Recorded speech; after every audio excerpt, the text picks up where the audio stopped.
Thanks, Mark.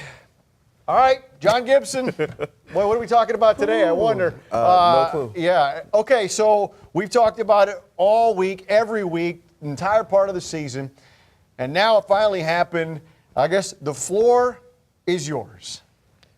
Well, we knew it was a possibility. This is college football. It's a winning business. And if you're not winning, you're always susceptible to losing your job.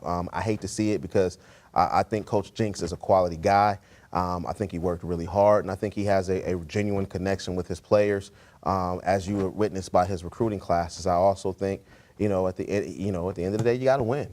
And Coach Bob Moosberger, the AD, decided it was time to make a change, and we had to make a change. And so, it's going to be a tough time. I mean, it's a tough time. There's a lot of different moving parts to this, and so we'll see what's going to happen. Well, you mentioned something here, and I think it's been a part of this conversation. Mike Jinks is a good man. Mike Jinks is an excellent man for Bowling Green as far as the community is concerned, as far as the university is concerned. But you said it, it's a results-driven business.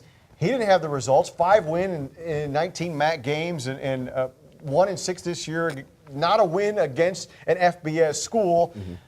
Is this ultimately the right decision for all parties involved? Yeah. I mean, it's tough, because, again, is it the right decision for the players? Is it the right decision for Bowling Green as a university? Definitely. You saw the cracks in the foundation pop up in the Toledo Blade a few weeks ago. So you understand that, not everyone at that point is working on the same accord. But is it the right decision for Mike Jinks? From what Bob Moosberger said, he was really broken up over this, which you can imagine. Sure. It was a tough place for him to be put into, and he was kind of learning on the fly. It was a tough spot, and it's a tough thing. Coach Jinks is a great recruiter, and he's more importantly a great man. I think he will land on his feet.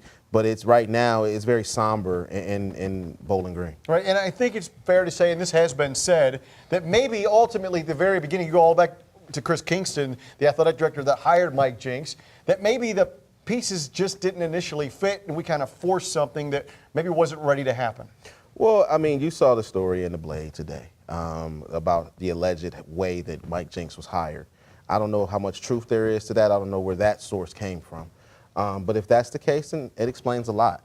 And I think, again, that does play back to, Chris Kingston and the previous regime as far as the athletic director is concerned. What I can say is this. I trust Bob Moosberger, a former Falcon, to get it right. Because I understand for him, this job is more than a job. This is a passion. This isn't going to work and doing my job. This is taking care of home for him. Right. And I think that he's going to get it right. He's a very capable guy. He's a very personable person. And I think at this point as Falcons, we've got to stick together and trust that he's going to take us in the right direction. Okay, so obviously we wish Mike Jinks the best, he and his family the best. And ultimately he's going to end up on his feet and probably back in the coaching ranks here before too long. So now enter Carl Pelini. So Carl Pelini, which we have discussed before, was brought in here with some pedigree, and he's got name recognition. And who knows, maybe there's a theory that this could have been the plan all along if there was a problem. Well, I mean, it doesn't take a rocket scientist to say that, he's put in this position knowing that we have a capable interim coach in case something did happen. I don't think it takes a rocket scientist to believe that. We all know the Pelini name. We know what it means to football in the state of Ohio and nationally. He's very competent. He's very capable. He's been in the position before of having a coaching switch. He's been a head coach before. Coach Pelini, and we've seen improvements from the defense. Unfortunately, he can't bring any of his Nebraska defensive linemen with him. No. And that's really the biggest problem is that we need players. We need guys along that defensive front. You build your teams from the inside out, and our foundation is weak on the defensive line. And so, therefore, Carl Pelini, of course, I'm wishing him all the best of luck because as an alumni, it's difficult to watch us lose every week. But I also feel like he is going to have his work cut out for him. I'm not exactly sure where he's going to be able to milk improvement out of the troubled areas. Right. That's the tough part, is that, the offense is playing well. And, he talked in his presser today about micro changes, little things that he saw that he wanted to change. He said it's too late for him to try to overhaul the whole system, which is the right look. So he's going to make micro changes. Now, the question is, what are those micro changes and how do the guys adjust to those? Because, none of these guys are Carl Pelini recruits.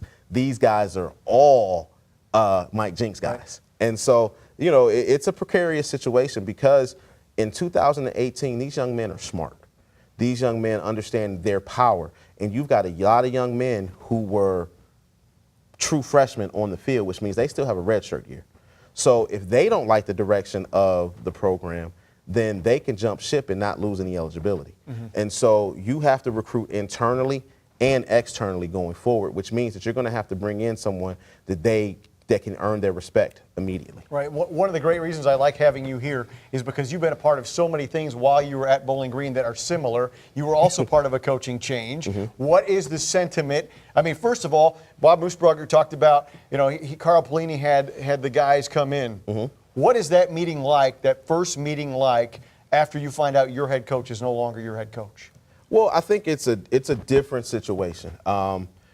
The meeting that I think would have been most like that for my career would have been the meeting we had after Coach Blackney announced his resignation. Right. That meeting was difficult because there's a part of you, if you are a self-reflecting being, then you're going to look in the mirror and say, hey, this man who gave me an opportunity just lost his job. What could I have done better to keep this from happening? And then you also know that your life is going to go through a tremendous upheaval. You know that there's nothing that you can do, and if you don't adjust well to change, it's really going to be painful. So, and then there's in the locker room. I mean, hey, let's be real. There are some guys in that locker room that love Mike Jinks and think Mike Jinks, it was their guy and they were trying to get it done for him, and now that he's gone, they're wondering, well, what's my motivation now? And then there's guys who are like, I didn't like Mike Jinks, and I'm happy he's gone. And those guys exist in that locker room too. And so what happens is you hope that they can find a common ground in each other. Right. Because, there were some very heated conversations between guys who loved Coach Blackney and guys who didn't care for him. And those are the types of things that tear teams away. So, Coach Pelini has his work cut out for him actually trying to bring this team together and galvanize them, because they still have a football game to play in 5 days. And I think that's the biggest thing is forget looking forward. You have a football game to play in 5 days. It's not Thanksgiving. We're still in the middle of October. Right. Yeah, so that's going to be big. It's going to be big. Well, and with you, it worked out pretty darn good when Urban Meyer came to Wood County. So I'm sure the Falcon faithful are hoping someone similar to Urban Meyer will come in as well this time around. You're right, there's another football game to be played, and it just so happens to be against Frank Solich and the Ohio University Bobcats, picked to win. What do we expect? What do we expect on the field after this turmoil at the beginning of the week? What do you expect or what do you hope for? Well, yeah, I don't think you can expect anything. Yeah. I think what you hope for is a team that is focused and driven to go out there and prove that they deserve to be on this football field. I hope that the guys understand that you are auditioning for your next coach. Whoever that guy is, if you're going to be there, you're auditioning for your next coach. So these things are important. And I don't think the guys are going to go down here and lay down. I think, of course, because we are playing Frank Solich, that adds a little bit of juice to the Carl Pelini situation. I think that this team is going to go down there, and I think that they're going to show well. They've been showing better, also, especially over the last 3 weeks, they've been showing better. I think that this team is going to go down there and show well. And if the micro changes that Coach Pelini makes work, then, we can come home with a victory. We can only hope to see that, and that would be an amazing story in itself. All right, he's John Gibson, part of the Bowling Green Falcon Radio Network, along with Todd Walker. Catch him on the call, BGOU, this weekend. Isaac.